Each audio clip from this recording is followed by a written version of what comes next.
Hello, English 338, coming to you live from the high plains of the Mongolian steppe. I don't know where this particular background is from. I'm trying to read the side of the screen. Three things. First, nuts and bolts. Many of you want to revise your first essay, and I think that's great. You're emailing me. I'm a little bit behind. I had a huge week last week, very busy, as I imagine many of you are in April. So, okay, hold on. I will be responding to emails today, and we will get back on track with stuff. Secondly, many of you are still, I imagine, kind of thinking through what your story is going to be in this digital story. So as we do that kind of work, as we brainstorm our way, let's remember a couple of things. And I'm going to go very quickly to a share screen situation. Remember our posts. The posts that you've been doing in Currents are in many ways examples of a digital story. Now, this first one, World Scientists Warning of a Climate Emergency. Okay, so there's something interesting there. Secondly, the Drawdown website that we looked at, food, agriculture, and land use, maybe that one's not so much of a digital story.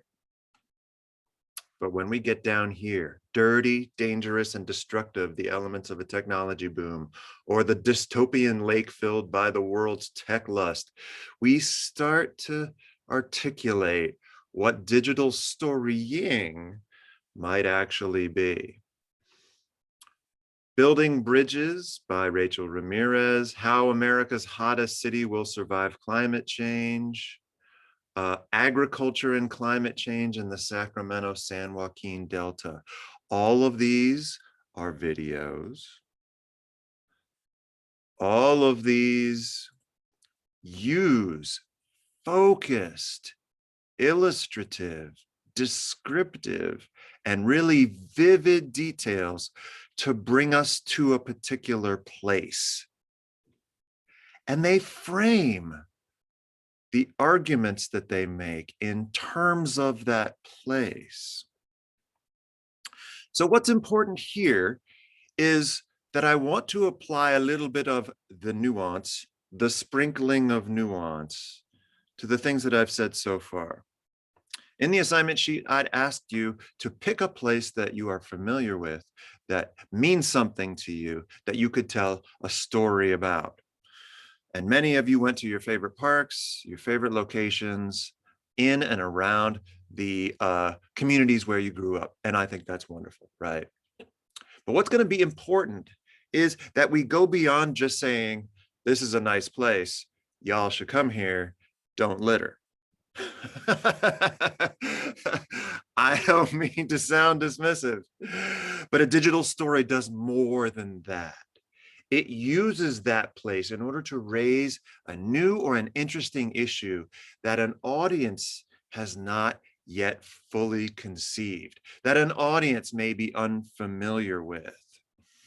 That is that maybe 40 years of recycling efforts have not resulted in the cleanup of Monterey Bay, or that Guardian's Trail in Upper Park was actually made from a coalition of different groups that got together for a particular purpose.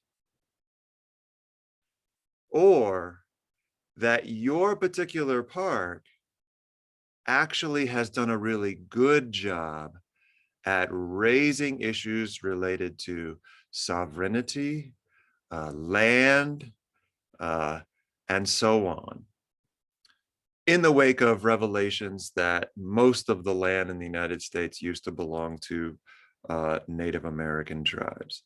That's really cool. Okay, now we're getting somewhere. Whatever particular persuasion is yours, your goal in this video should be to take us in to something very local, something very specific, something very concrete, in order to raise the larger issue of something perhaps more abstract, something that we can understand, but that we didn't know before. If you're hearing snippets of language that I've used throughout this course, audience, framing, general, and abstract versus specific and concrete, story, argument, then you are getting that this assignment is the confluence of things that we've talked about so far. That is, that in different kinds of ways, you have the opportunity now to apply the skills you are learning about rhetoric in a video that might do more than just say, protect this place. It might raise specific issues or challenges or raise different kinds of research insights to the attention of people who aren't from that area, who might not understand anything about this particular place. So it's doing a both and.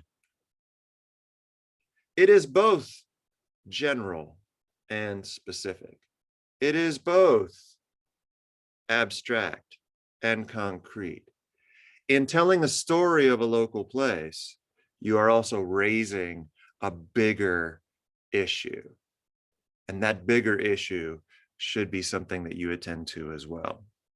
So what I might be doing is saying in different kinds of ways that we need to stretch out this assignment a little bit in order for you all to find some research that you can then cite in your digital stories. What would that mean? Well, I'm going to be looking at it today. I think what I might do is just give us another week to get our act together. But for now, what would that mean? It would mean I would ask specifically in Currents to receive a very brief annotated bibliography. That is a couple of sources you think are really important and why and how you might use them in your project. Don't know? Hit me up if you have particular ideas about this or feelings about it. Final thing that I wanted to do, back into sharing screen really quickly. Our final thing for today is I wanted to cover the Dana Cloud article that we're going to read for next time. This, as you might know, is the final scholarly article that we're going to read in this course. And you will notice that the last couple, that is this one and the one that used whales to talk about success, right? Provide a heuristic, that is tools to think with for the kinds of ways in which you might get your mind together on this digital story. Why would I say heuristic here? Because what she does is articulate 5 big principles for the work that we're doing. She says the power, the rhetorical power of the big 5 comes to the extent that what people can do comes to the extent that people are using affect and emotion effectively in their videos, embodying their videos with a sense of place, using narrative and myth to their advantage,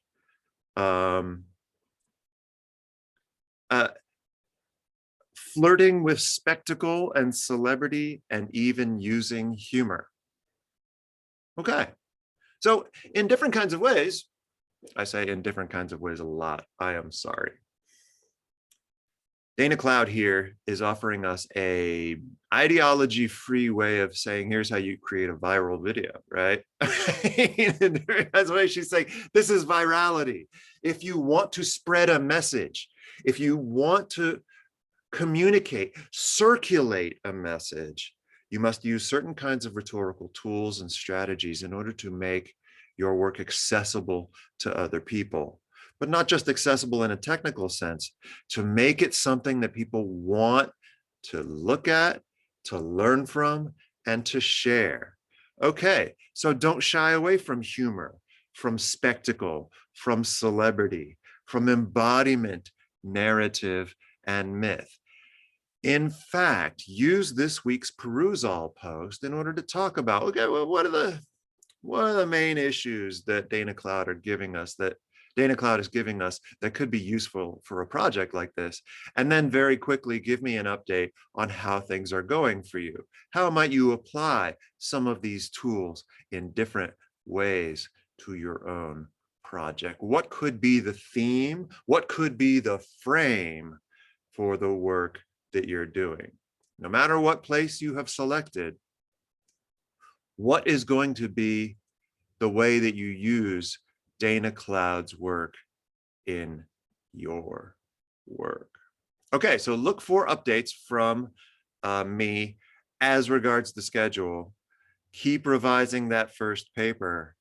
Start to turn your attention to this digital story. Remember the both and.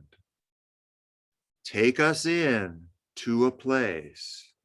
Give us vivid details and images so that we learn about that place in order to raise a larger, more important environmental issue that maybe we haven't wrapped our minds around yet, that maybe we don't know enough about. Quintillian's teach, please, and move is what I'm thinking about. Okay, so thank you.